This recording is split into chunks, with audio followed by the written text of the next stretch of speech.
नमस्ते, हमेशा खुश रहो बिटिया। I am Xavier doctor Meenakshi, assistant professor in department of Chanakya Tantra in faculty of Ayurvedic sciences at Jyoti Vidyapeeth women's university in Jaipur. आज के सेशन में हम डिस्कस करेंगे संधान। ठीक है, इसमें हम डिस्कस करेंगे कर्ण संधान, नासा संधान और ओष्ठ संधान। कर्ण संधान का जो वर्णन है वो सुश्रुत ने सूत्र स्थान के 16वें अध्याय कर्णवेद बंधन विधि में किया है। कर्णवेद के बारे में सुश्रुत ने कहा है कि शिशु का षष्ठ या सप्तम मास में देवकृत छिद्र में कर्णवेधन किया जाता है और उन्होंने 3 सिराओं का वर्णन किया है, कालिका, मर्मरिका और लोहितिका। अगर इन सिराओं में अगर वेदन होता है तब उपद्रव उत्पन्न होते हैं। कर्ण संधान विधि के बारे में सुश्रुत सूत्र स्थान 16 में बताया कि कर्णवेद के छिद्र को बढ़ाने के लिए उत्तरोत्तर बड़े आकार के वर्धनकों का उपयोग किया जाता है। कदाचित इस प्रकार से विवर्धित कर्ण छिद्र दोष प्रकोप से अथवा आघात से अत्यधिक बढ़कर 2 भागों में विभक्त कर देता है। कर्ण संधान करने की 15 विधियाँ बताई हैं सुश्रुत ने। नेमि संधानक, उत्पलपेद्यक, वल्लूरक, आसंगिम, गंडकर्म, आहार्य, निर्वेदिम, व्यायोजिम, कपाट संदिक, अर्ध कपाट संदिक, संक्षिप्त, हीनकर्ण, वल्लीकर्ण, यष्टिकर्ण और काकुष्टक। नेवि संधानक के बारे में सुश्रुत ने बोला है कि यदि कर्णपाली के दोनों भाग मोटे, फैले हुए तथा समान हो तो नेवि संधानक बंध का प्रयोग करना चाहिए।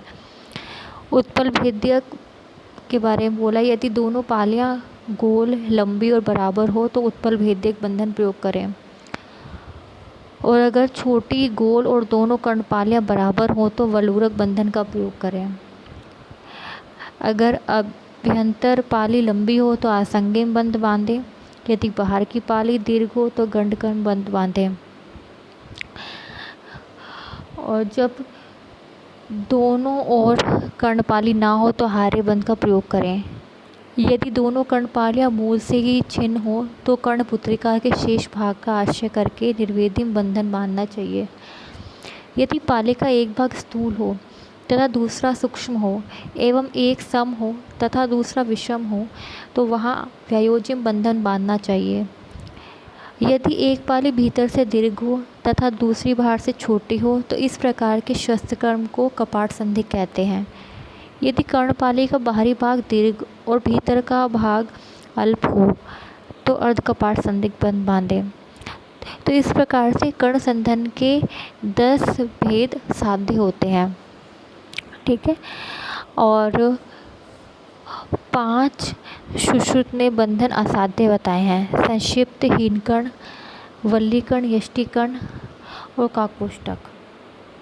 ठीक है, जो संक्षिप्त बंध है उसमें कहा है कि जिसमें बाह्य पाली का शुष्कली भाग सूख गया हो तथा पाली का भाग नष्ट हो एवं दूसरा भाग भी अल्प हो गया हो उसमें संक्षिप्त बंध का प्रयोग करें। हीनकर्ण के बारे में बोला है कि जहाँ पाली का अधिष्ठान ना हो तथा गंड के दोनों ओर भी मांस अल्प हो वहाँ हीनकर्ण बंध का प्रयोग करना चाहिए। और वल्लीकर्ण के बारे में बोला, यदि पाली पतली, टेढ़ी मेढ़ी और अल्प हो तो वल्लीकर्ण का प्रयोग करना चाहिए। यष्टिकर्ण के बारे में बोला है, यदि पाली के मांस में गांठें पड़ गई हों, सिराएं स्तब्ध हो और पाली छोटी हो तो यष्टिकर्ण बंध बांधें।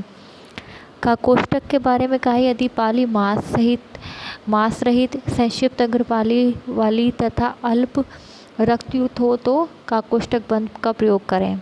ठीक है, ये जो 5 बंधन बताए हैं ये असाध्य होते हैं। इन बंधनों करने पर शोध, दाह, लालिमा, पाक, पीड़िकाएँ और पूये का स्राव हो तो संधान में कार्य सिद्धि प्राप्त नहीं होती। इसके अलावा निर्वेदिम के लिए संधान कर्म इस प्रकार बताया है, जिस मनुष्य कर्ण में दोनों पाली ना हो उसके कर्णपीठ के मध्य के समान स्थान में वेधन करके वर्धन करना चाहिए। ठीक है, कपाट संदिक और कपाट संदिक बंध में संधान सूत्र निम्न प्रकार है। बाह्य की कर्णपाली लंबी हो तो भीतर की ओर संधान करना चाहिए। यदि भीतर वाली कर्णपाली लंबी हो तो बाहर की ओर संधान करना चाहिए। आसंगिम बंध का संधान सूत्र इस प्रकार है, यदि एक ही कर्णपाली मोटी, चौड़ी और स्थिर हो तो उसे बीच में चीरकर ऊपर की ओर जोड़ देना चाहिए। आहार्य बंध के लिए संधान सूत्र है, गंड से मांस को लेखन द्वारा उत्पादित करके तथा इस मांस का दूसरा सिरा गंड से जुड़ा रखकर कर्णपाली का निर्माण शास्त्रोक्त विधि से करें। कर्ण संधान में निषेध, किस किस चीज़ों का निषेध है वो बताया है, और कर्ण संधान विधि बताई है। ठीक है, इन्होंने बोला है कि उपरोक्त बंधनों में से किसी एक बंधन को करने की इच्छा वाला वैद्य अग्रोपणीय अध्याय में वर्णित आवश्यक सामग्री का संचय करे। विशेषतया सुरामण, दुग्ध, जल, कांची और टूटे फूटे मिट्टी के बर्तन का महीन चूर्ण पीस के रखे। फिर पुरुष जो हो उसके सिर के बालों को ठीक तरह से पीछे की ओर बांधकर हल्का भोजन करा के उसके बंधुओं द्वारा पकड़वाकर जो बंधन लगाना हो उसका निश्चय करके छेदन, भेदन, लेखन और वेदन इनमें से जो उचित क्रिया हो उसे करके कान के रक्त को देखकर निर्णय करें कि यह रक्त दूषित है या अदूषित। यदि वायु से दूषित रक्त हो तो कांजी और गर्म जल से, अगर पित्त से दूषित हो तो ठंडे पानी तथा दुग्ध से, तथा कफ से दूषित हो तो सुरामुंड और गर्म जल से कानों को प्रक्षालित कर बाद में उस स्थान का लेखन कर्म करके कर्ण संधि को न ऊंचे न नीचे और न विषम रखकर रक्त श्रुति के बंद होने पर संधान कर देना चाहिए।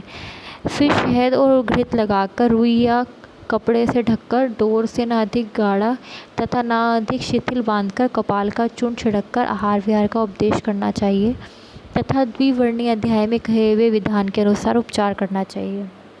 ये बताई इन्होंने कर्ण संधान की विधि। इसके बाद उन्होंने कर्ण संधान में निषेध बताया है कि कर्ण का आघात, दिन में सोना, दिया स्वप्न, अग्नि का ताप, अधिक भाषण और परिश्रम का त्याग कर देना चाहिए। बंधन के समय यदि कर्णपाली के अशुद्ध रक्त निकलता हो या अधिक मात्रा में रक्त निकलता हो अथवा कम मात्रा में रक्त निकलता हो तो संधान नहीं करना चाहिए।